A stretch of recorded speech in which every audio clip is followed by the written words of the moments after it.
Welcome to Train Signal. You're watching Get Your Control Freak On, where we're going to start to control what your users can and can't do through this thing called group policy. This is some good stuff. In this video, we're going to start off by talking about what it is we're going to be building through this video. Then we're going to talk about what is group policy. I'm going to talk to you quite a bit about the foundations and some of the theory behind group policy, but all along the way, we're going to be bouncing back and forth to machines, illustrating pretty much at every step. And then I want to talk you through setting up 4 of my favorite policies. It's actually more than just 4 settings, keep in mind, but there's 4 things that I like to do when I'm presiding over a network per se, and I'm going to step you through those step by step. Alright, so in a nutshell, that's what we're going to be doing. There's a lot of stuff in here, so let's go ahead and let's keep on moving here. We're going to be locking down the desktops for Globomantics. The good news is that the other 23 machines we were waiting on in back order, they finally came in. And we ended up with a new assistant, whose name is Jamie. And Jamie set them all up and joined them all to the domain. But what this means is now that people can actually start coming to work. And what we need to do is we need to make sure that we control what they can do and what they can't do. Now, this is a little more of an art than a science, all right? As you start to get used to working with group policy and really start to see its power and its ability, you'll start to know what you can and can't do. But nevertheless, with this section, before people step into our office, we need to make sure we have some things locked down. You know, we are a securities firm. There's a lot of sensitive information that we deal with on a regular basis, and so we need to make sure there's a few things set up right up ahead of time. So you want to ensure that all desktop wallpaper is the same on every machine. Now, this is a pretty simple, basic kind of everybody does this type of thing. It's a really good idea because this also prevents people from putting weird stuff on their desktop like, oh, I don't know, naked people. Right, and you all know that when people have naked people on their desktop as their wallpaper, that usually ends up in a sexual harassment lawsuit. At least it does here in the States. So we want to prevent that. Users cannot access the display control panel. We don't want people messing with the screen. Okay, when you give people too many buttons to push, they will push them. And they will end up squirreling something up, and then they'll call you because, well, I did this to my computer, now it doesn't work quite right. Then you figure out what button they pushed, and you think, well, gee, no kidding. You also want to make sure that users cannot install software. Now, user access control on Vista is going to take care of a lot of this for us, just so you know, but we want to make sure that user access control is enabled on all the machines and it can't be turned off. And here's the thing that a lot of system administrators have started to be much more concerned about, and that is this idea of USB sticks and MP3 players and other types of removable storage. I mean, how easy is it for somebody to walk into your network, pop in a USB stick, grab, a couple $100,000 worth of data, and then walk out with it on a little bitty thumb drive? So I'm going to show you how to actually prevent users from doing anything with those altogether. So it's going to be a very, very useful setting for you, I think. But these are the things that we want to be able to ensure that our users cannot do. So in order to make all of this happen, okay, we're going to be using this thing called group policy. And we're going to go back to our Active Directory stuff. We were working with sharing files and such and folders in the last video, but now we need to go back in Active Directory. We're going to be making all of this stuff happen through this really cool technology called group policy. So let's talk a little bit about what a group policy object is. A group policy object, what it does is it gives you control over what users and computers can and can't do. But they've expanded group policy, especially with Server 2008, and in the next couple of videos we're going to kind of see a bigger picture of what it can do for us. It can do a lot more than just control what users can and can't do. But here's what a group policy object is, kind of in a nutshell. It's an Active Directory object that contains settings that we can configure to control what's happening with users and computers. And there are literally thousands of different settings that can be configured inside of each GPO. And by the way, GPO is how all the cool administrators say it, so if you want to go ahead and adopt that into your vocabulary, feel free. And here's how GPOs are used. They're used with containers. Now, containers, what we're talking about there, we're talking about domains, we're talking about sites, But we're mostly going to be talking about OUs, especially in this particular video. But here's the funny thing. Group policy objects, okay, are not applied directly to groups. Now, groups can play a part, and we'll see that later on in another video in this series, but group policy objects aren't directly applied to groups. So then the question is, why is it called group policy? Okay? And that's one of those things that's probably worth an email to Microsoft, because it really should be like container policy, OU policy, not group policy, because a group is a particular Active Directory object, and group policy does not directly apply to groups. Now, like I said, a little bit later on, I'm going to show you how groups kind of get into the mix with group policy, but group policy is applied to and used with containers, domains, sites, but most of the time organizational units, as we're going to find out in this video. Now, very quickly, what I want to do right now at this point in time is I want to take you over to DC1 via our remote desktop over on our Client 1 machine. I want to show you the console that we're going to be working with all throughout this particular video and the next couple of videos as we explore this whole group policy thing. Alright, so here we are over on our Vista Client 1 machine, where we were working a lot last round. Let's go into DC1 here by opening up our remote desktop shortcut here. And remember, since we saved our credentials, just went ahead and logged us in with them. Alright, so we're going to go here to the Server Manager on DC1. And let's just do a quick check. We were working with our organizational units last time. Just as a quick review, we have a New York organizational unit, we have New York computers, and New York users. Everything is still intact for those. We still have our groups all intact down here at the bottom. Now remember, our groups are going to come into play with this whole group policy thing later on in the mix. But here's the thing, we're not going to actually be doing our group policy work here. This is where we set up our objects so that we can apply group policy. We're going to go ahead and minimize Server Manager, and let's go to the Start menu. I'm going to go here to the Administrative Tools, and I'm going to go to the GPMC, or the Group Policy Management Console here. We'll get this guy opened up, and this is where we're going to be doing most of our work for this particular video. Alright, now when we initially create our domain, and here's our domain section here underneath the globomatics.com forest.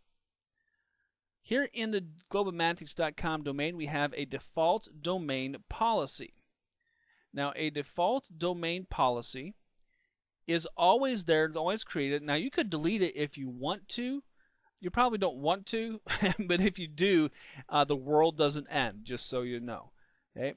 All right, so we're going to be taking a look at this default domain policy because it's always there. It's already pre-built for us. There's nothing that we had to do to actually create it except for create the domain. Now, if I go ahead and I go here to the group policy objects, you see that I have another group policy object living over here, default domain controllers policy. This is for, well, the domain controllers. Go figure, right? We'll talk about the whole domain controllers thing later on. I want to take you into this default domain policy item here real quick, and I just want to kind of show you around a little bit, give you just a kind of the nickel tour. I'm going to right click on it and select Edit. Now this is going to open up a new console called the Group Policy Management Editor, and this allows me to actually edit and make alterations to this particular group policy object. Now notice here we have two sections, computer configuration and user configuration. So we actually have two sides of group policy. For this video, we're going to be sticking with user configuration. Okay, so let's take a look at what we have in here. Here are the policy categories for our user configuration side. We have software settings, and this is if we want to have software installed across the network. This is way cool. We're going to talk about this again in another video. Windows settings, which we might want to dip into here a little bit. We have things like, oh, I don't know, security settings, scripts, remote installation services, folder redirection stuff, all kinds of stuff that we can make alterations with here in Windows settings. What we do most of our work in, let me go ahead and expand this a little bit. We do most of our work in this administrative template section, though. Let's get this guy stretched out a little bit. In the administrative template section, we have the capacity to make alterations to things like the control panel, add and remove programs, And as we select different categories of our policies here, we get the actual settings over here. And if we select one of these settings, it actually provides us with a nice definition and description of what's happening or what can happen with that particular policy. Now, here's the thing. I want to show you real quickly how many settings we do actually have, all right? If I go down here to all settings for the administrative templates section, right here, you'll notice that for the user configuration side of group policy, for all settings, we have 1,332 settings. And seriously, am I going to show you all 1,300 settings? No. No. Are you kidding? This course would be like 120 hours long. We still wouldn't be able to get through all of them. And quite honestly, it'd put you to sleep. So we're going to hit, like I said, my 4 favorite policies that I like to make sure are intact when I'm presiding over any given network.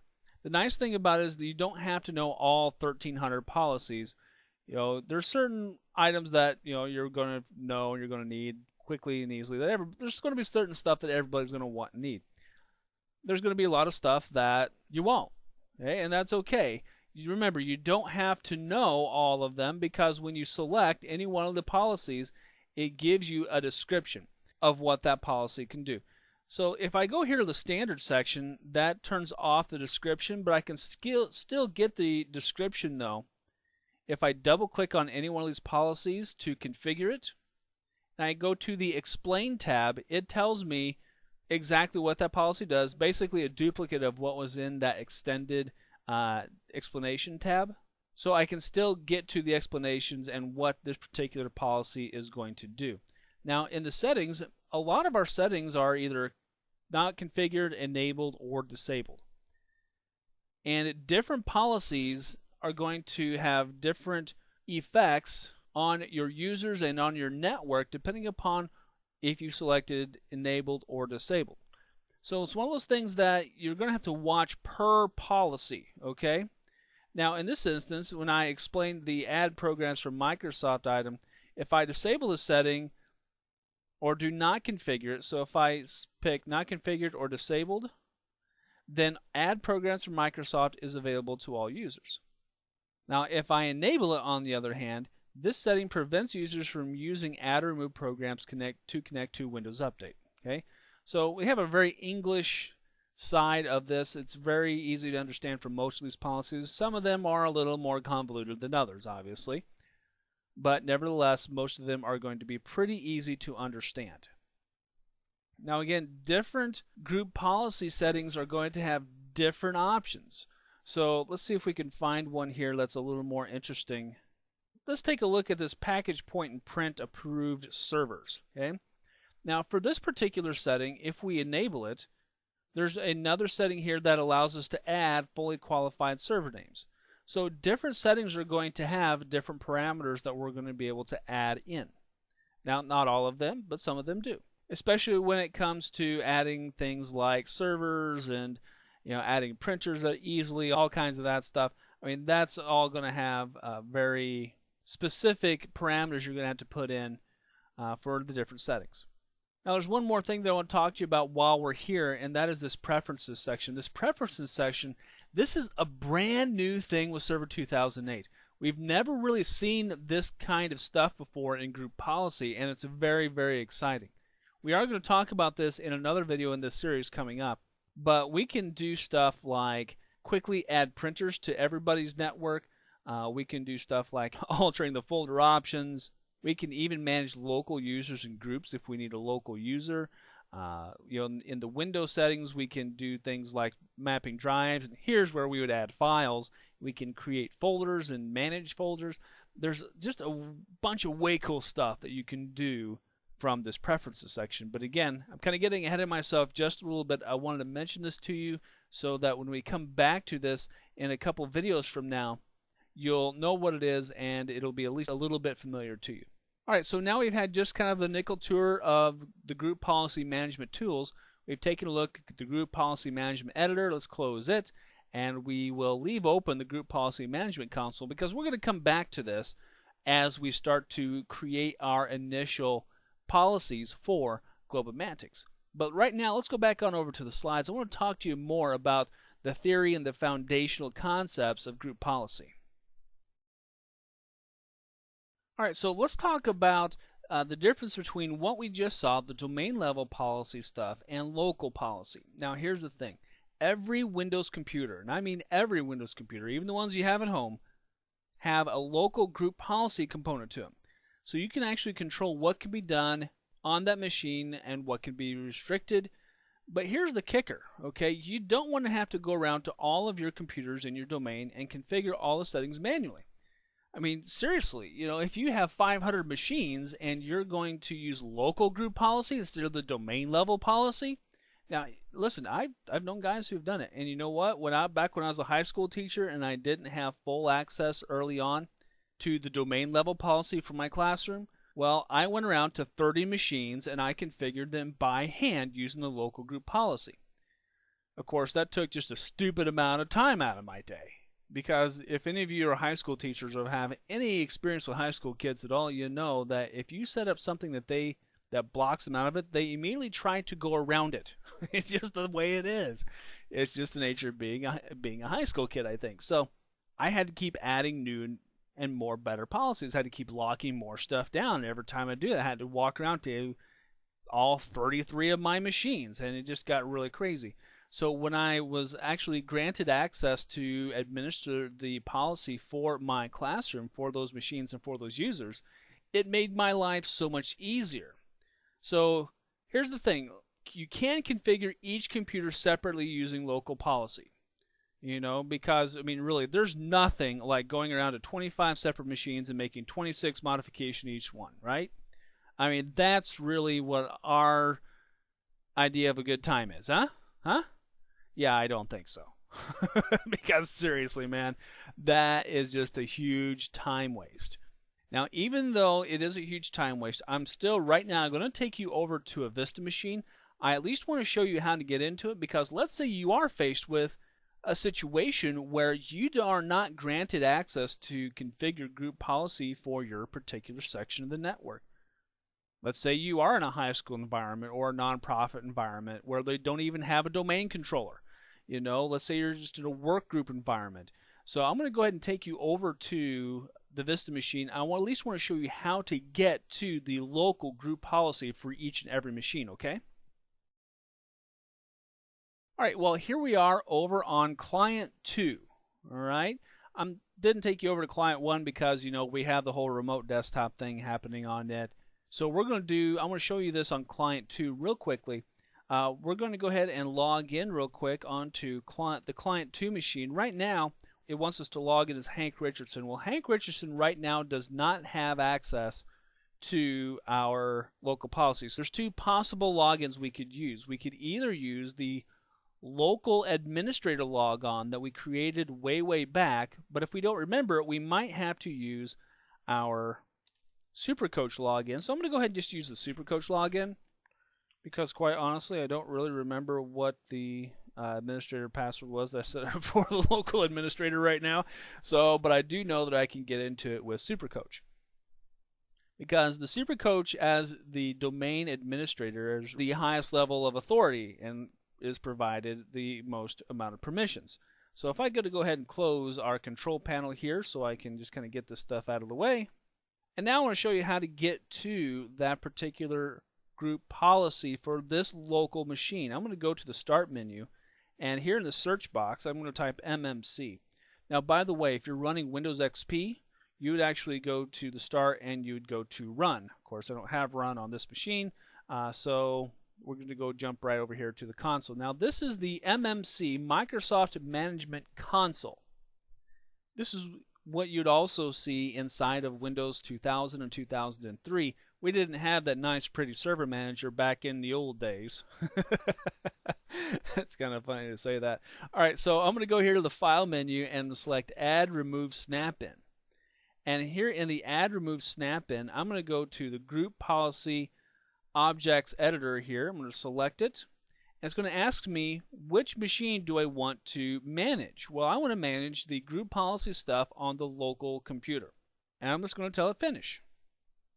And that's really all there is to it. So I select Group Policy Object. I can double click on it and select Add.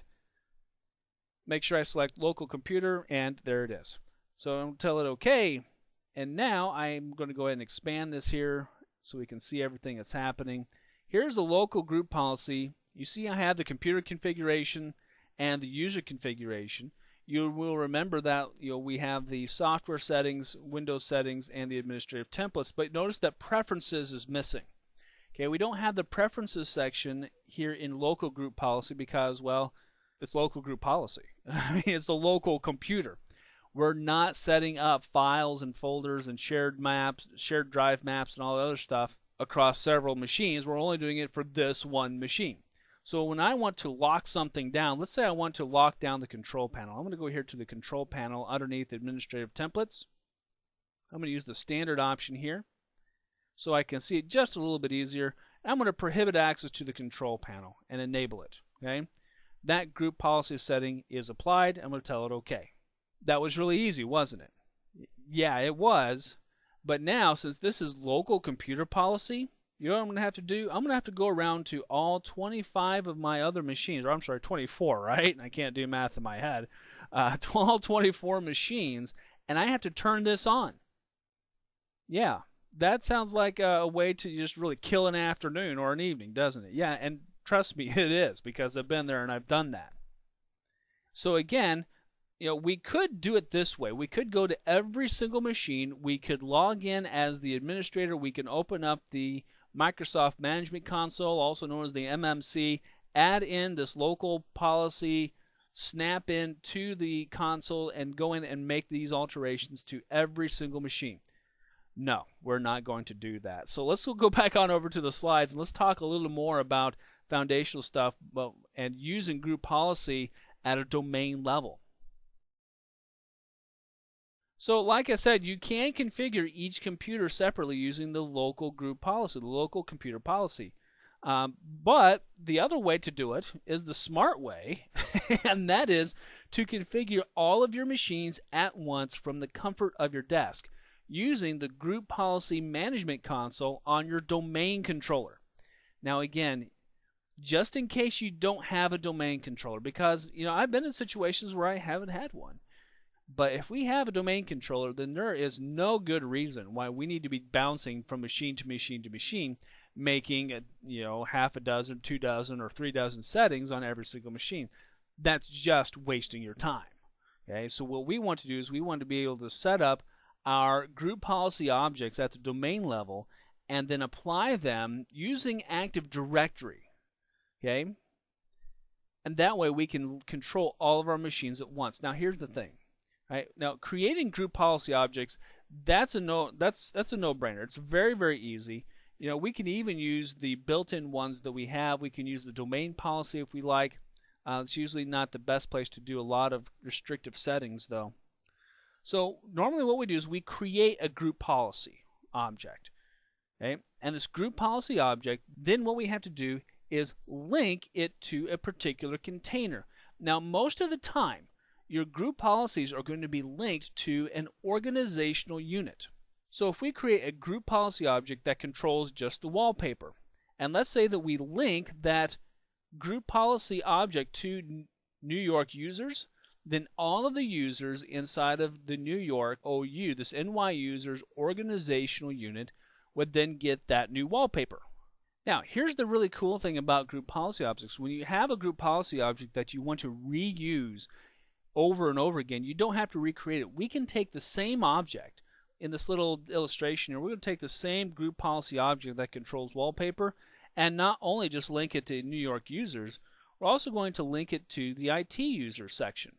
So users in the IT users OU will also receive that new wallpaper.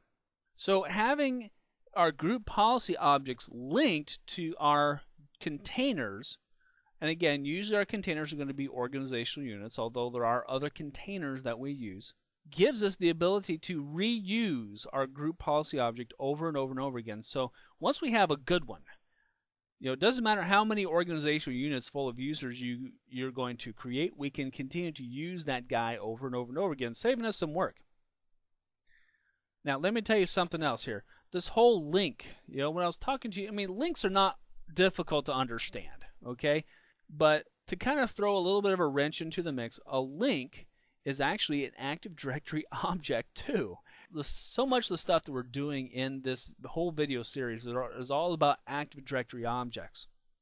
So not only is the group policy object that controls our wallpaper an Active Directory object, not only is our two organizational units are they Active Directory objects, but also the links that allow us to control the wallpaper, that's an Active Directory object too. Remember that an Active Directory object is nothing more than an entry in a database. However, every entry in our database has a lot of different properties, and when we actually start building our group policy items and we start creating our links to the different OUs that our group policies are going to control, I'm going to show you that our links have a couple of properties that we need to pay attention to, and they're going to be very, very helpful to us when we start doing troubleshooting work.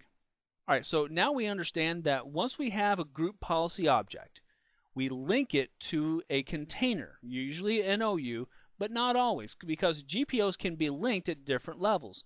For example, we can link a GPO at the domain level, and then everything in the domain by default, unless we make any kind of alterations, everything in the domain level is affected. So let's say we decide that everybody is going to have the exact same wallpaper. Well, we could do that in that default domain policy. Remember how we were looking at that earlier? This default domain policy is linked to globalmantics.com as a domain. So that means anything that we set here in this default domain policy will apply to the entire domain. At the organizational unit level, everything in the organizational unit is then affected. Now, this is a nice way to keep a little tighter control on what's happening in your network. When we start breaking out our users into organizational units, it's a lot easier to apply group policy objects. We're going to talk about that again in another video as well. But we can also apply them to sites. Now, we haven't really talked about sites at all in this series. We've talked about them a little bit here and there. We renamed our default first name site to New York and stuff like that. Now, we can apply GPOs also to the site level. You know, we don't normally, all right? I mean, this is not something that we do on a normal everyday basis. Most of the time, we restrict our GPOs to either our domains or our organizational units. But you can apply a group policy object or a GPO to a particular site. Now, whenever we start talking more about sites later on in this video series, it'll probably become a little more clear because we can use sites to control what happens at a physical location type of level. But we're not quite there yet, so we'll talk more about sites later on. We're going to be focusing in on working with the domain and the organizational unit level, more so the organizational unit level. Let me tell you a little bit of a secret about your default domain policy. Your default domain policy right here is almost always the least restrictive. Okay? You're only going to do very basic core kind of stuff here in the default domain policy. You're going to set up your stuff like your password policies. Okay, your desktop wallpaper, okay, maybe you might do that here, but chances are we're actually going to be doing a lot more of our work in the OU level. And remember, since we can create a group policy object and we can link it to several different organizational units down here, well, then we can continue to reuse the same GPO over and over and over again. Now, right now, our structure is pretty basic. But in another video, we're going to start breaking this out into a little more complex structures that will give us a little more ability to apply group policy more efficiently. But we're going to keep this one pretty simple. Okay? So, because really what we're really talking about is what is a group policy object. We're really getting the foundation underneath this here. Now, we know that group policy objects now can be linked at the site level, the OU level, and the domain level. But here's another thing. Group policy has two sides, users and computers. Now, we've talked about and seen this already. Now, here's the thing. While you can configure settings for both sides in any one group policy object, we generally don't. Okay? Why? Because it gets messy and annoying and it will give you a headache. Let me guarantee that. Why? Because I've done it. Okay? We separate out our users and computers into separate organizational units. So that way we can apply separate group policy objects to them, okay? So when I'm creating a desktop lockdown policy like what we're going to be building in our exercise here, when I create that for the users, I'm going to be only working in the user configuration section in the user policies section, and I'm going to apply and link this group policy object to an organizational unit that only contains users. And when I'm ready to do stuff for the computers, well, then I'll create a new group policy object and I'll create computer configuration policies. I'll set those up and I'll apply that new policy object only to an organizational unit that contains computers. Okay?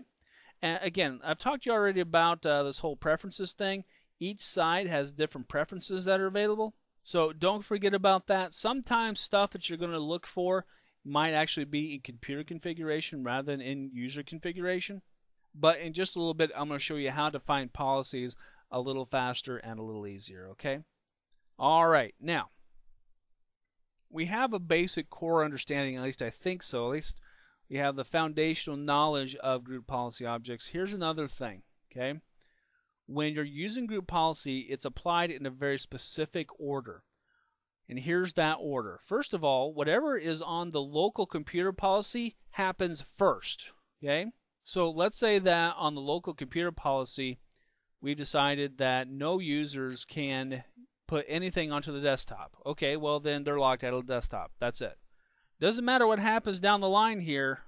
Nope, doesn't matter one bit. If the local computer policy says, okay, I'm denying access to this particular thing, then access is denied to that particular thing. However, here's the deal. We generally don't mess with local computer policy. Why? Because we would have to go around to every single machine and set it. And all I can say is no. No, we're not going to do that, right? Then whatever site policy is applied at the site is applied. But again, we generally don't apply policies to sites either. Okay? You know, there's going to be rare occasions where you might want to, but most of the time, you're not going to do it. Then whatever policy is running at the domain level, remember that default domain policy? Then it gets applied, and then the organizational unit policy gets applied. So then again, this is where we're going to be doing most of our work in this particular video series, because this is where you're going to be doing most of your work in real life, although you might be doing some stuff at a domain policy level as well. Here's a real easy way for you to remember this. LSDOU, and yes, there's kind of a 60s reference hidden in this particular item here, but you know, it's just kind of an easy way to remember it. You know, LSDOU, in terms of how group policy, the order in which they get applied to a user or a computer. Also, here's something else that I would like for you to remember. Well, let's say you have two different group policy objects. Let's say that one group policy object happens to be running here at the site level and one happens to be running at the OU level. Well, guess what? The last one wins. Okay? Generally speaking, the last group policy that's applied is the one that wins. So if you have conflicting policies, if one says one thing and one says the other, the last one wins, and the last one is always the OU policy. All right, so here we go. We've talked a lot about this theory stuff, and it's kind of heady. So let's kind of really break this down. Let's get into the core level where the rubber really meets the road for this. We need to ensure that our user accounts are restricted in the following fashions. This is the same thing we talked about earlier. All desktop is the same on every machine and cannot be changed. Remember, we don't want people putting up weird pictures or naked people on the desktop, right? We want to make sure that users cannot access the display control panel. We're going to ensure that users cannot install software and that they cannot attach removable drives like USB sticks, MP3 players, cameras, whatever, any kind of removable storage media. We want to ensure that they cannot attach. Now, as administrators, don't worry about it. If you log in as the administrator, you can always attach stuff unless you restrict yourself for some weird reason. But for the users, we want to ensure that those guys can't do that. All right. So here's what we're going to do. We're going to be creating a single group policy object to start off with. We're going to remember we're going to kind of try to keep it as simple as we can. We're going to be applying all of these settings on the user side. Okay. Then we're going to be linking the group policy object that we're going to create to the NY users organizational unit. And then after we've got it set up, we're going to test out this group policy object with Elbinga. Remember Elbinga from the other video? So we're going to use his account, and we're going to see if all of this works. So let's go ahead and let's move on over back to DC1 via our remote desktop on our Vista Client 1, and let's get this started. All right, so here we are over on the Vista Client 1, and of course we are still remote desktoped into New York DC1, and the Group Policy Management Console is still open just like we left it here. And so we're going to go ahead and start creating that initial group policy object, and we're going to add in those policies that we just talked about. Now we're going to be applying the group policy object here to the New York users group OU. So really all of the users inside of our NY users are going to be affected by this policy. And that also includes Hank Richardson, so kind of keep that in the back of your mind until the next video, okay? We're going to right-click on NY users, and here's what we're going to do. We're going to create a GPO in this domain and link it here. Remember, we can create GPOs, but they have to be linked. Now, Server 2008 gives us a little bit of a helping hand and creates and links it at the same time. So let's go ahead and let's do that here. Let's go ahead and select Create, and we're going to call this guy Desktop Lockdown. Now, notice here where it says Source Starter GPO, and it says None. I'm going to go ahead and tell us OK. I'm going to talk to you just a second here about GPOs and kind of take a short little tangent. A starter GPO is basically a group policy object that you create previously. Let's say that there's settings that you want to have applied to all machines or all computers. You don't have to go back and reset those 20 settings over and over and over again. Well, you can create a starter GPO and just simply make copies of it. You know, it's kind of a nice little feature. This is new to Server 2008, by the way, so if you've taken a look at this thing in 2000, 2003, notice that this was not here, right? We're not going to concern ourselves right now really with the starter GPO stuff. We're just going to go and continue to work with our Desktop Lockdown GPO. Now you see here when I clicked on it, it tells me that I have selected a link to a group policy object. So what I'm seeing right here underneath NY users is not the actual group policy, it's just the link. Remember I told you that a link is also an Active Directory object, right? I'm going to go ahead and tell this message OK, and it's going to give me some statistics and some information about the GPO over here on this side.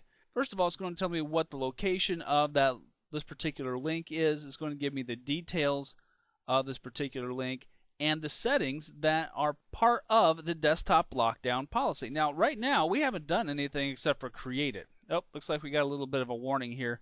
Content within this application coming from the website about security MMC, blah, blah, blah. Okay, you know what? We're going to go ahead and we're going to add this item to our trusted zones. Remember, when we're working with server, most of the time we'll keep Internet Explorer kind of locked down so it's not going to places and grabbing a hold of drive-by downloads or any nasty elements as well. So I'm going to go ahead and add this website to the zone and tell it to close. That'll be fine, because what you're actually seeing here is actually a web page, just so you know. So right now you see that there's no settings defined at all because it's well, we haven't done anything. So also there's a delegation tab, and we're going to come back to this tab. This is going to play a much needed role in another video, but we'll deal with that when we come to it, all right? So let's go back over here to the desktop lockdown, and let's actually make some alterations to it. Let's actually add some settings in here. We need to right-click on the link. And by the way, our actual desktop policy object lives here in the group policy objects folder. Okay, so here's the desktop lockdown. And this is kind of nice because when you select the actual group policy object, you see where it's actually linked to. So if I link desktop lockdown to 2 or 3 different organizational units, I can see what organizational units I have linked it to here in this particular section. Alright, so back over here to desktop lockdown. Again, it's telling me I've selected a link. Okay, that's fine. I'm going to right click it and select edit. Now, even though I'm selecting the link and selected edit on the link, it's still going to open up the desktop lockdown policy object.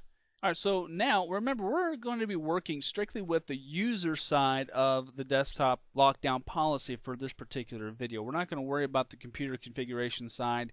In this video, we'll worry about that one in another video, okay, in this same series. So we're going to go ahead and here go to the policies section. And the items that we're going to start looking at, we want to concern ourselves with the desktop wallpaper initially, okay?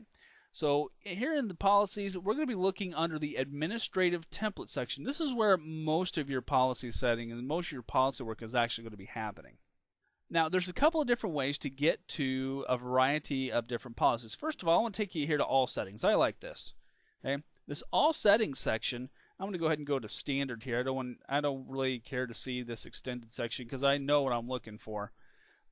And remember, you can always get to the explanations by double clicking on any one of the policy setting objects and going to the explain section, right? When I look here at all settings, I have 1,332 unique settings for the user side for the configuration. Now, I could scroll through all 1,300 and some odd settings, but I have better things to do with my time, right? So here's what I want to do. We can actually filter out for particular topics that we're looking for. First of all, I want to turn on this filter, okay? And now I'm going to go here to the view menu, and you see that the filter is on, but I'm going to go here to filter options. Now, this is the thing that I'm going to recommend that you use the most often. All right. First of all, enable keyword filter should be checkmarked, and right now it's filtering for the word removable because I was messing around with this earlier. Now I'm going to do a filter for desktop. Okay, let's see what we come up with here. I'm going to tell it OK, and it's going to refilter for items that are specifically for the desktop or have desktop in the titles at the very least. So I don't have nearly as many policies to look through, so I mean that's a little bit of an advantage. Desktop wallpaper. Hey, here we go. This is a good start. Here in the desktop wallpaper properties, this is where I can actually set a specific wallpaper for all of my users. Now right now you see it's not configured, and you notice here that when I do enable this policy, I have additional parameters that I can specify like we were talking about just a little while ago.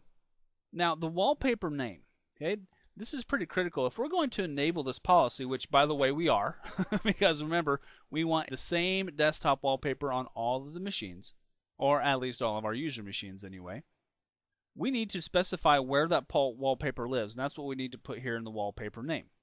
The easiest way to handle this is to create a shared folder out on a particular server, probably our file server on Mem1 in this case for Globomantics. And then we can just put in the share address into it, so that way it will actually pull the wallpaper off of that shared folder. Now let me tell you an advantage to this. If you do a shared folder with one wallpaper, let's say that you want to change the wallpaper 6 months from now or 2 weeks from now or even tomorrow, all you have to do is replace that one file. Yeah, it is pretty cool. So you know what? That's what we're going to do right now. We're going to go over to Mem1 and we're going to create a shared folder for our wallpaper. And you know what? I've cheated a little bit because I have created a Globomantics wallpaper to use, and so we're going to actually take that wallpaper, throw it into a shared folder so that way we can access it here and apply that wallpaper on all of our machines. So let's go ahead and go on over there.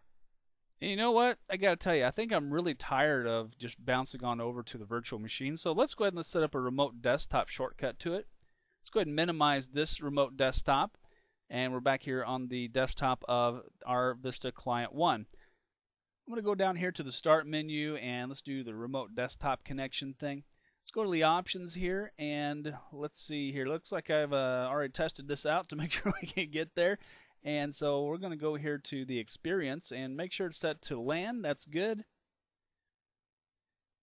And so we're going to go ahead and allow us to save credentials here. And let's go ahead and let's save. And let's go ahead and let's save this guy to our desktop. And we'll name him Mem1. That looks good. And we'll save it out here.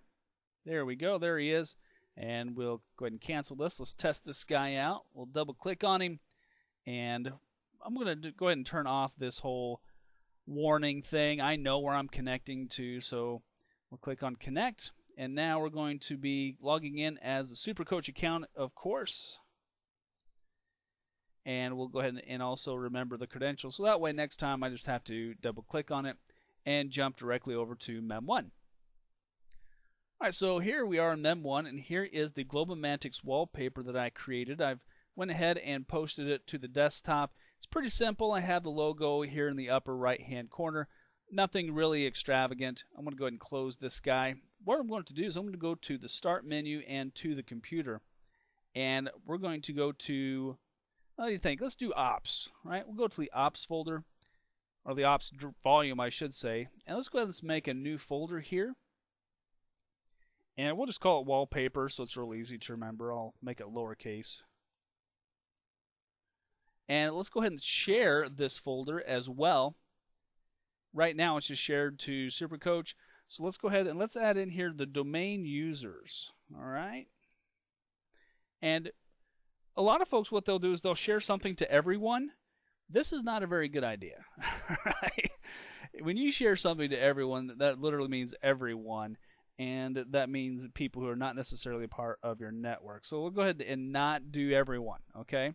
We're going to keep this semi-secure and make domain users have read-only permission to this folder. Now this is share level permissions, remember? So anything that we put into this folder will inherit that share level permission. Now we could do the whole NTFS thing, but there's no reason to, because basically we want all the domain users, all of our users, to be able to read this folder and grab the wallpaper so that our desktops are uniform across the enterprise, okay? Alright, so here's the path //ny-mem1-2k8/wallpaper. Okay? It's pretty simple. Alright, we'll tell it done. And so now let's go ahead and let's shrink this down just a little bit so we can actually get to the wallpaper. On the desktop here. I'll double click on the wallpaper and let's drag and drop this guy real quick. And we'll delete the copy hanging out here on the desktop. That's fine. So now our Globomantics wallpaper is hanging out here. Now it's kind of a long name, and since I want to make it as easy as possible to get to, I'm going to do a quick renaming of this guy. I'm going to right click on him and we'll select rename, and I'm just going to call it GBWP. So it's short. And the actual name of this file, notice that this is just a bitmap image. I'm going to right click on it and go into its properties. The actual name is gbwp.bmp.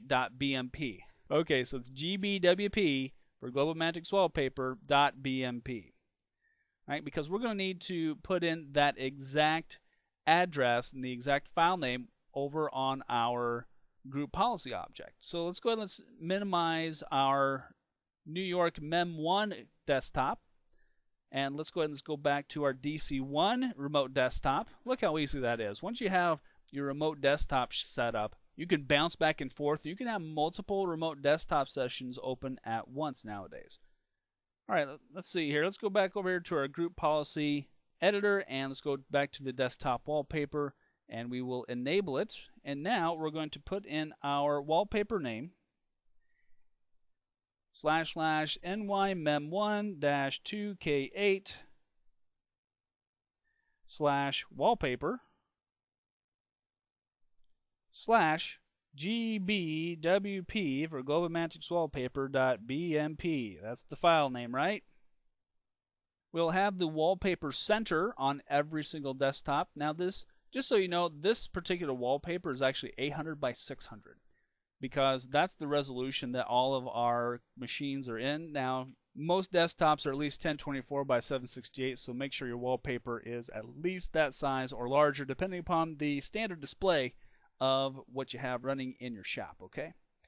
All right, so we go ahead and we'll enable this wallpaper. So we've started with the first item on our hit parade. We've specified the desktop wallpaper, and that's neat. But here's the thing. We're not preventing our users at this point from changing the wallpaper. That's a little more rascally. So here's what we're going to do. Right now I'm going to turn this filter off because you've seen how the filter works now, right? You can go ahead and filter out by whatever topic that you're looking for in the group policy settings. But they've also categorized stuff pretty well over here in the tree view. So I'm going here into the desktop underneath administrative templates. And we're going to set up a few items over here. First of all, let's go directly into the desktop folder. Desktop wallpaper, this is its original home. Okay, so we've already turned that guy on, so we're all good for that. Next, I want to take a look here at this prohibit changes item. Now this looks interesting. Let's go ahead and double click on it and open it up. And let's go into the explain tab. This prevents the user from enabling or disabling active desktop or changing the active desktop configuration. Now, active desktop is one of those ways that our users could still get into the desktop and make changes. So what we're going to do is we are going to turn it off. All right, so we're going to enable this policy. Now look down here at the bottom. See where it says supported on? This policy is supported on Windows Server 2003, Windows XP, and something else. Let's go back here to the explain. Nope, looks like we're not seeing it there either. Let's go ahead and just tell it OK. And let's go to the extended tab here. Here we go. Here's the operating systems that this prohibit changes are actually going to work on. So Server 2003, Windows XP, Windows 2000. What's missing? Yeah, Vista. We're going to have a bunch of Vista clients. This is a brand new shop. We're not going to have these older operating systems. So for right now, you know what? We don't have to turn this guy on. We're going to go ahead and let's just disable this guy, or let's leave it not configured, because it's not going to make any difference to our machines. All right, so we're going to be looking for policy settings that are going to be affecting Vista. All right, so let's go back over here to the extended. Let's take a look here. Oh, no, I'm not seeing it, not seeing it, not seeing it, not seeing it. At least Windows 2000. Okay, well, that's good. Prohibit adding items. This one's only for 2003, XP, and Windows 2000. So at least Windows 2000, that means it will operate on Vista, so we're going to be A-OK there. All right, so let's go now into the control panel settings, because there's some more stuff in here that's going to be of more interest to us. So I'm going to expand control panel and go here to the display tab. Here in the display tab, first of all, remember how we said we wanted to make sure that our users cannot change stuff? So here's what we're going to do. First of all, we're going to remove the display options in the control panel altogether. So our users aren't even going to be able to see the control panel whatsoever. And again, we can take a look at the quick explanation. Now, this disables the display option, but there's still ways that people can get around it. All right, so there's also one in here, prohibit access to the control panel, that will also help to prevent our users from getting into it any which way possible. Now, most of the time, if a setting is not available for people to click on, they generally won't click on it. However, in every place I've ever worked at, there's always that one guy or one gal who's taken a few classes and they know how to get around a lot of this group policy stuff. So we might also want to go ahead and lock them out of the control panel altogether. That may or may not be a good idea depending upon what you want users to be able to do and what you want them to be able to accomplish. And I want you to kind of keep something in mind as we go through all of this stuff. Let's go ahead and let's just leave this enabled and tell it OK. Everything that you turn off for the users means more stuff for you to do when a user needs that particular function. Okay? So if you turn off the ability for users to actually get into the control panel altogether, and by the way, that's over here underneath control panel, right?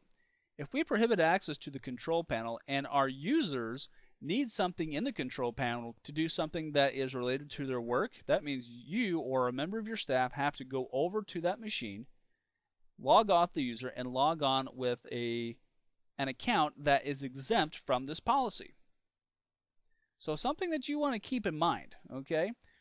I'm going to go ahead and I'm going to leave this disabled or not configured, really. So because I'm thinking, this may or may not be a good idea for our initial site. Because remember, you can always come back and turn these back on. All right? So if you find that a user or a bunch of users are getting into the control panel doing stuff that you don't want them to be doing, you can always come back and turn this guy back on. All right, so I'm going to go back to the display tab. And here's what I really want to do. I want to prevent them from changing the wallpaper. Right? And again, it says at least Windows 2000, which means Vista is going to be included in this particular setting. So I'm going to prevent my user from changing the wallpaper properties by enabling this policy. Let's go to the explanation tab. Some of these settings rely on other settings in this particular object. So one of those things that you really need to, as you're setting this up, never skip the explanation tab. Okay, it's always going to be a good idea for you to know exactly what this thing is going to do, and if there's anything else that this particular setting relies upon. Right here, you see, no, you must also enable the desktop wallpaper setting to prevent users from changing the desktop wallpaper. Well, fortunately, we've already done that, right?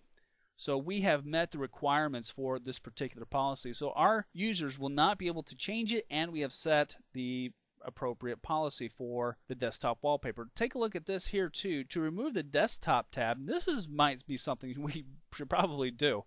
In order to make sure that our users can't get to the desktop, we might want to change this one as well. Let's go ahead and tell it okay. Let's see if we can find this guy here. Hide desktop tab. The desktop tab just basically allows users to go into the desktop settings, and we're going to go ahead and enable it.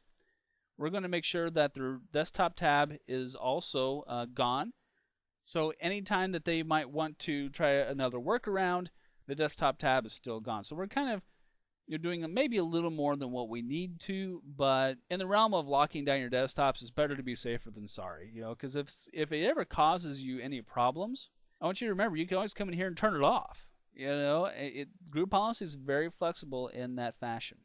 All right, so let's click here on the standard tab, and let's see here. We have enabled remove display in the control panel altogether.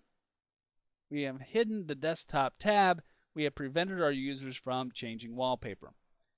So with this particular setting, remember how I said we were setting up my favorite 4 settings, okay?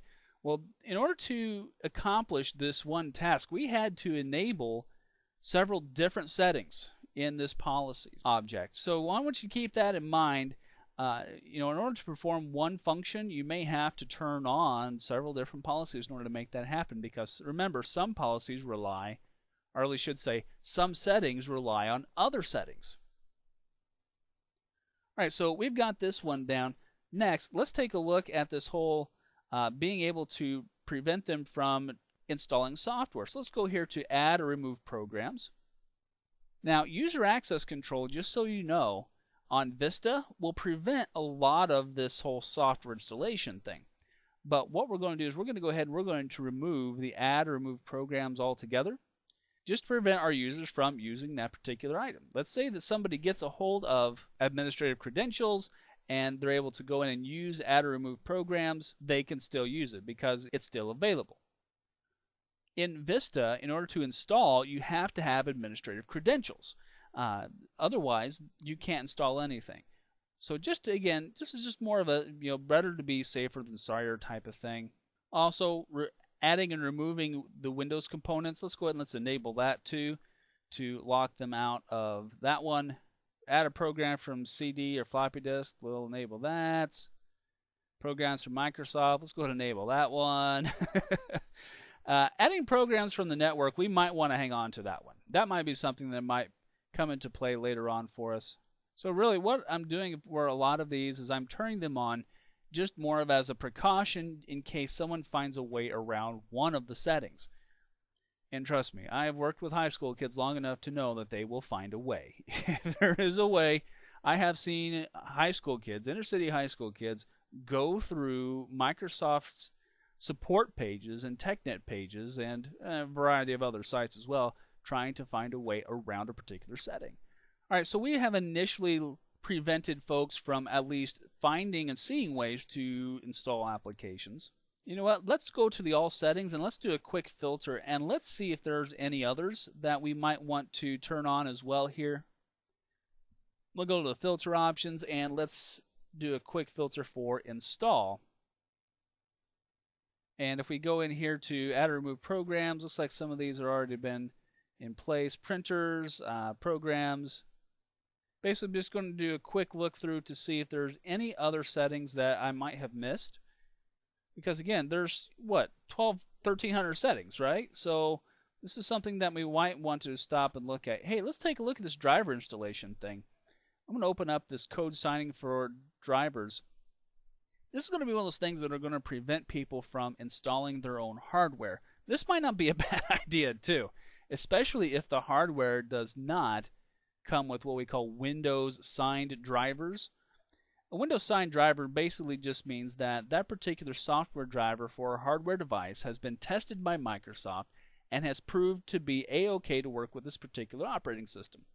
So I'm going to go ahead and enable this policy here, and I'm going to go ahead and block users from installing any kind of hardware that might have a driver that is not Windows tested. Okay. All right, so we'll tell that guy OK.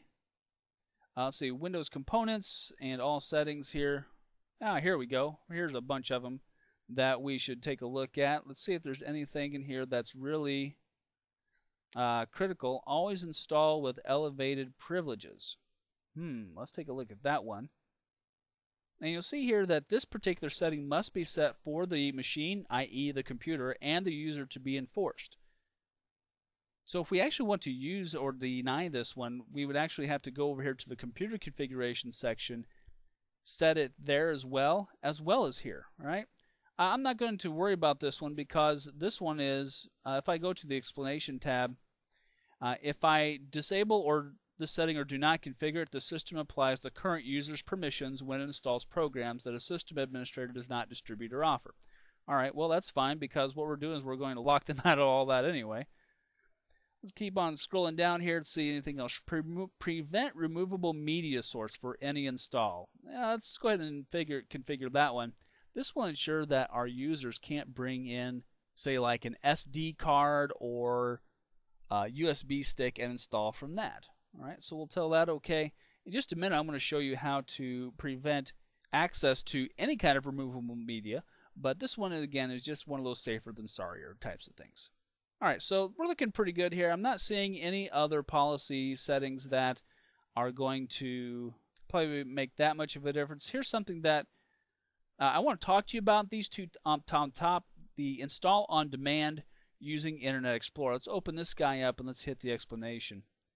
There is a capability to install applications from inside of Windows Explorer. Stuff like fonts, stuff like Flash Player, stuff like that. This might be something that's good to go ahead and leave on because Flash Player and stuff that happens inside of Internet Explorer most of the time is going to be okay. Spyware and antivirus software should take care of any nasty drive-by downloads that might occur. This one I'm going to go ahead and leave it not configured. I'm not going to disable the policy because it's really not that critical. Alright, so let's go ahead and let's turn off the filter now. And there's one more thing that I want to set up here with you while we're working on this. Is that whole removable drive, removable device and removable storage stuff. It's hiding out here underneath the system category, underneath the administrative templates. I'm going to scroll down here just a second and go into the removable storage access. Now this is becoming more and more of an issue with users and for system administrators because folks can walk in with a USB stick or any other type of removable media, plug it into the machine, and then download a bunch of files and then walk off with it. So that can be problematic. What we're going to do is we're going to be a little more secure with this one. For all removable storage classes, we're going to deny all access. Let's open that guy up. And you see here that this is supported only on Vista. So here's the deal. Somebody walks in with a XP machine. Well, this particular policy is not going to apply to them. One of those things that I really need you to keep in the back of your head, okay, is that if you set up a whole bunch of Vista policies, that's great for your particular machines, but if somebody walks in with an XP machine and you join it to the domain, those policies will not necessarily flow down. Some of them will, some of them won't. It depends upon which setting or which operating system that particular setting needs to operate. All right, so we're going to go ahead and enable this. Let's look at the explanation tab here. Configure access to all removable storage classes. This policy takes precedence over any individual removable storage policy. If you enable this policy setting, no access is allowed to any removable storage class. Okay, well that's neat. We'll tell it okay. And you notice here that there are additional removable storage class items in here like the CDs, DVDs, floppy drives, removable disks, tape drives, WPD devices. Those are your MP3 players. Okay, And MP3 players can cause a problem because they are considered a storage medium, and you can actually drag and drop files just straight to like a Microsoft Zune or any number of other MP3 players that are out there available. So we're just going to deny access to all of them. Okay? We're just going to go ahead and just put a blanket code on this. And remember, if this gives you problems and we say, all right, well, this is giving me a problem with one particular device that everyone needs, then you might have to come back, turn this particular policy on, and then deny specific individual classes. So let's say that all removable storage is not working for you because you need CD and DVD access. Well, then we can turn everything else off by enabling all the rest of these policies and leave these not configured. All right, so we've done a pretty good job here. We have enabled a particular wallpaper. We've made sure that users cannot change that wallpaper. We have denied access to removable storage classes. We've also denied access to the display control panel. So I think all of our group policy settings are enabled. Tell you what, let me go here to all settings real quick and let me show you how you can figure out exactly and very quickly which settings you've turned on. In the all settings tab, you can go here to the state item. You can sort for the state, and you'll see here are all of the items that we have turned on. And again, I know I told you we were going to be applying 4 of my favorite settings. Well, these 4 settings require more than 4 items here. And some of these I kind of saw, hey, this looks like fun. Let's go ahead and turn that on just to be safer than sorrier. But again, if it's going to give you problems, we can go back and turn it off. All right, so let's go ahead and close out of our Group Policy Management Editor. And notice I didn't have to click on a save button or anything. And there's a reason for that. Yep, somehow we ended up over here in the DNS server section. Let's go ahead and turn that one off. And let's go back here to our Group Policy Management. Learn which button to turn on, Coach. All right, so we're back here in the Group Policy Management. We have edited Desktop Lockdown. And now if I go here to the settings for this particular GPO, I'm going to go ahead and press the F5 key to refresh this one. And there we go. All right, so now I can click on the show and I can see exactly which components are turned on. And that's kind of nifty. All right, so we can go through here and see exactly which particular settings we have applied in this one particular group policy object. All right, let's click here on the Scope tab, and this particular group policy object is linked to New York users or NY users. So this is A-OK. This is looking pretty good. Now, by the way, I wanted to show you this real quick. I could right-click on this link, and I could uncheck Link Enabled. Let's say that this group policy object is really giving me a lot of headaches, especially during testing. And by the way, always test your group policy stuff before you roll it out to your entire enterprise. Otherwise, you're going to make people angry and bad things can happen. But if I disable the link, because remember, a link is an Active Directory object too. If I disable the link, then this group policy object does not currently apply to the particular organizational unit. Right? We want to make sure that link is enabled, and you'll notice here that that little guy kind of grays out and then comes back when you enable it. You can always take a look at the Scope tab and see if that link is enabled or not. All right, so our desktop lockdown policy is created. Our settings are intact. Our guy is linked. And so now, what's next? Yep, we got to test it out. So what I'm going to do now is I'm going to go over to CL2, our second Vista client. We're going to log in as LBinga, and we're going to see if all of the settings that we have enabled apply to LBinga, because LBinga is, he does live in NY users. I'm going to go over here to the server manager. Let's just double check to make sure. Click here in the server manager on NY users, and let's scroll down here. Where is LBinga? LBinga, where are you? All right, so there's LBinga, and he is in the NY users organizational unit. So that means, let's go back over to group policy management. LBinga's account should be affected by this desktop lockdown. All right, tell it okay. So let's try it out.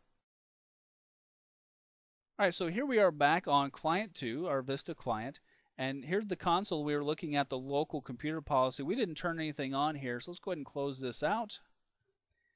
And who's logged in right now? Oh, Supercoach is. Okay, well, let's go ahead and let's log off as Supercoach. And we're going to log back in as Elbinga. And as soon as we log back in as Elbinga, we should be able to see all of the settings applied. Oops, I need to switch the user, don't I? There we go. Other user, Elbinga. All right, we'll log in here.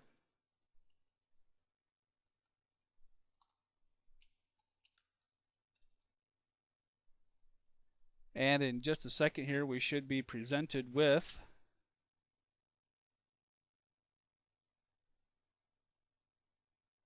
all right.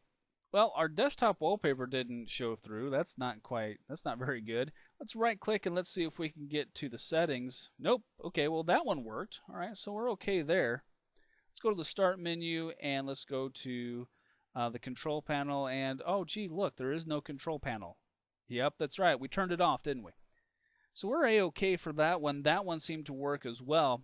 Now, what I'm going to do here is I'm going to actually try to install actually insert a USB stick, and I'm physically doing that here. I know you can't really see that, but I'm trying to put in a USB stick, and let's go to the start menu and go to computer. Let's see if I can see it.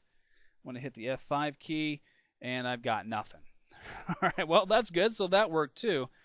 What would happen if I go to uninstall or change a program here? Well, I can still get to this. So the Windows features is still there. So this one didn't work either. We got some problems here. We got to go back and get these particular policies fixed. Now, before we do that, there is another tool that I want to introduce you to here real quick, and that is a command line option called gpupdate/force. Now I can actually access gpupdate from here, from Elbinga's account actually. So if I do gpupdate and hit the enter key, it's actually going to try to update the policy for me and see if we can actually get those new policy settings downloaded from our domain controller. Okay, the user policy update has completed successfully. That's good. And the computer policy update, which I know we didn't do anything with, right, has completed successfully. So let's go ahead and let's exit out of that, and let's go ahead and log off, and let's log back on. We may even have to do a restart. Let's find out. All right, and we'll try this one more time here.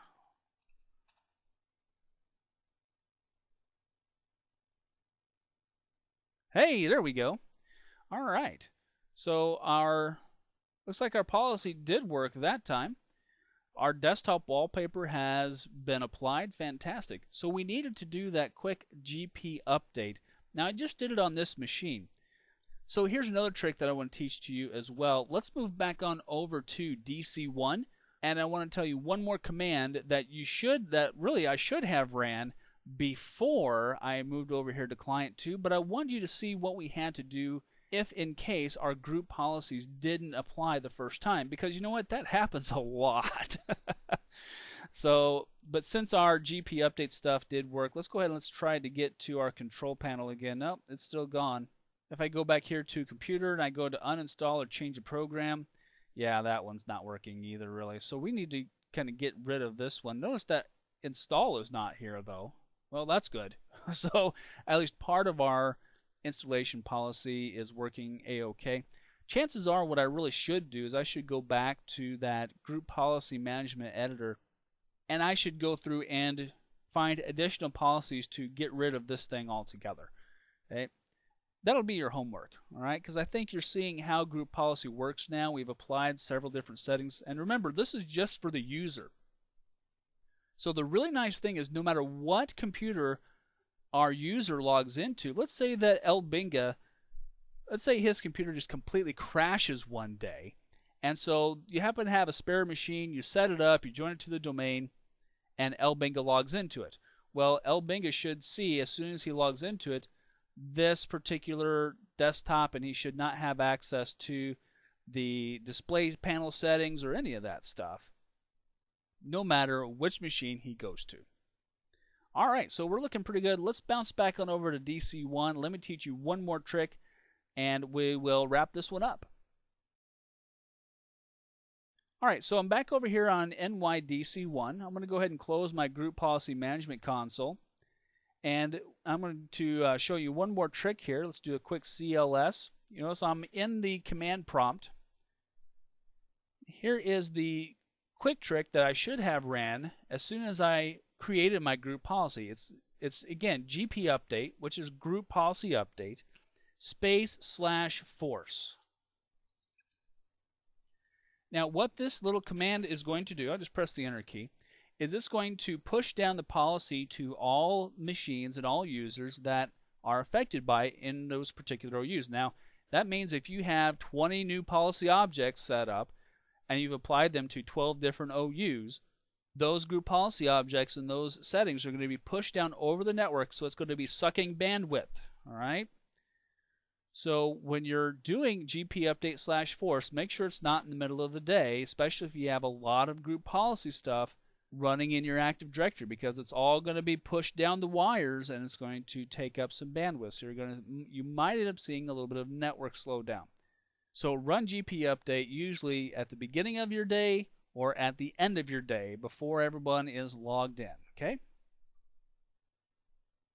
All right, so our user policy updates are completed successfully. This should kind of be just one of those things you need to get into kind of an automatic mindset about, because GP update /force will prevent any weirdness from, or at least I should say, prevent more weirdness from happening with a group policy.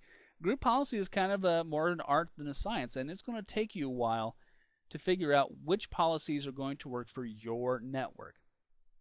The ones that I've shown you are pretty standard and they're not really going to cause much of an issue. All right, so we know that our group policy works. I've shown you how to set it up. So let's go ahead and let's do a wrap up of this video and let's move on to the next one.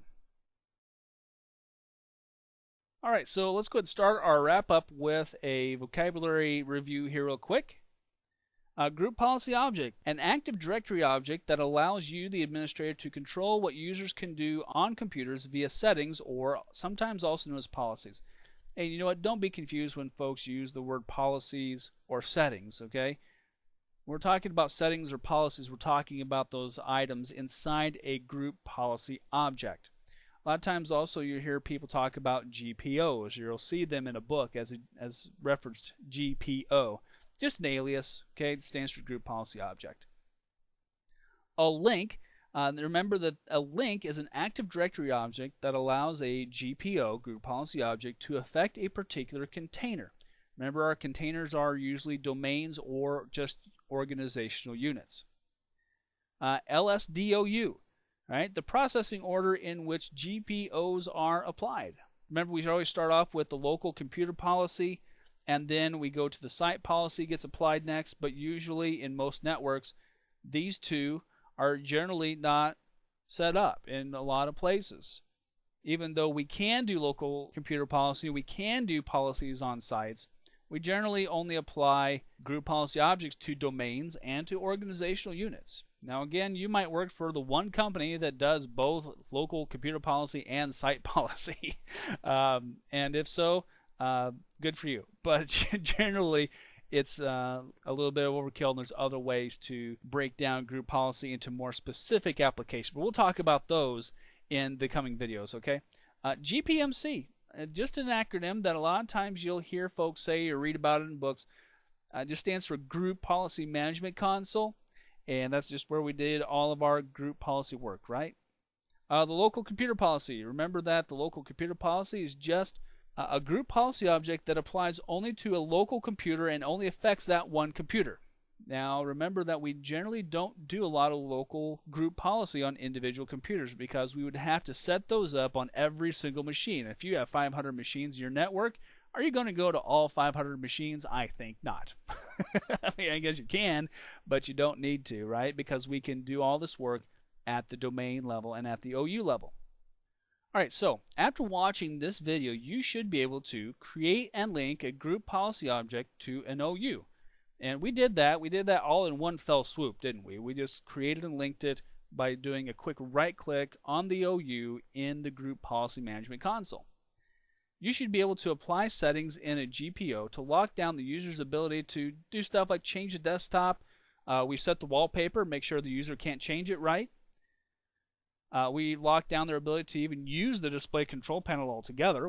So they can't even see it or reach it. Also, we reduce their ability to attach a USB drive or other removable storage device. And also, we prevented their ability to install software. We still have the ability to uninstall software, right? So there are some other policies in there that we probably should have messed with. Also, remember that when it comes to installing software, that user account control in Vista actually prevents user class accounts from installing software altogether. All right, but that's a Vista lesson and not a Server 2008 lesson.